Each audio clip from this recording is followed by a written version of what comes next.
hello खुलुमबाय बेनिसिमबो welcome back to द channel राजा खुंगुर यूट्यूब चैनलाव नोंथांमोनखौ बयखौबो बरायबाय आरो दिनैनि फ्रेश गोदान भिडिअ नोंथांमोनखौ खनसे बयखौबो बरायबावबाय दा आङो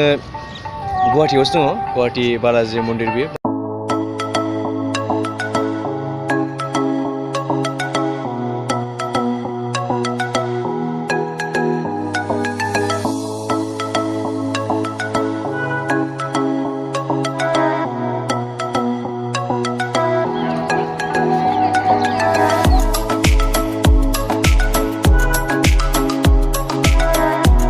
दा सिङाव हाबबोबाय जोङो फुजा होनो फैदों ना मानो फैदों नोंलाय सिङाव बेरायनो फैदों ना फुजा हैनो फैदों आंथ' ओरैनोसो फैलाबायदोंमोन ओमफ्राय लोगो मोनब्रबनायसो लामायाव ब्राइटनेसआ नै एसे दिगदार जाबाय र' फकास खालामनो नायदो बालाजी मन्दिरा बेनो बालाजी टेम्पोल बालाजी मन्दिर बे उननिया ओरैनो नुदोंना बियो आं गुवाहाटी बालाजियाव दं बे बालाजी बे आइएसबिटि खाथियावनो आइएसबिटिजों खाथियावनोखा ओमफ्राय दा आं सिङाव हाबबोबाय ओरैनो जास्ट दसे फ्रि टाइमाव एसे जिरायनो फैदों आं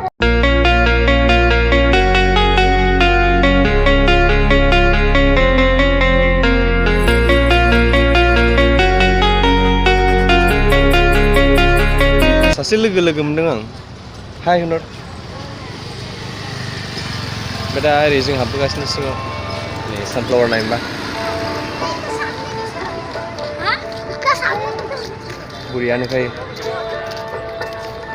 एखमबा बै गोबावजों मन्दिरफ्राव फैयोबा एसे गोसोआ गोजोननाय मोनोना ओंखायनो दिनै एसे बेलासिखाय टाइम मोनबायना ओंखायनो एसे जिरायथावथाव हाबबोदों आं बे मन्दिर सिङाव बिराद गोबाव जायोमोन बे जायगायाव फैयो आगोलाव गोदो जेनाखि उन्दैयाव फैदोंमोन ना ओमफ्राय बेनिफ्रायनो हाबबोनाय जायाखैमोन ओमफ्राय दिनैहाय हाबबोबाय आरो सिङाव नों नायलांबाय थादो भिडिअखौ इन्जय खालामदो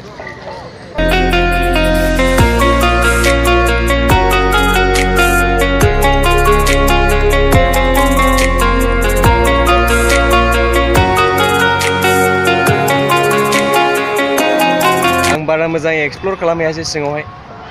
आरो अखाबो हानो नागिरबायना ओंखायनो बारा मोजां एक्सप्लर खालामासै दा टाइमाबो मोनानोसै ना खयथा जागोन 6थासो जाबायदां दा आङो ओरै हाबखांनानै ओरै ओंखारलांसै ओमफ्राय थांगोन होनबा दे बाय बाय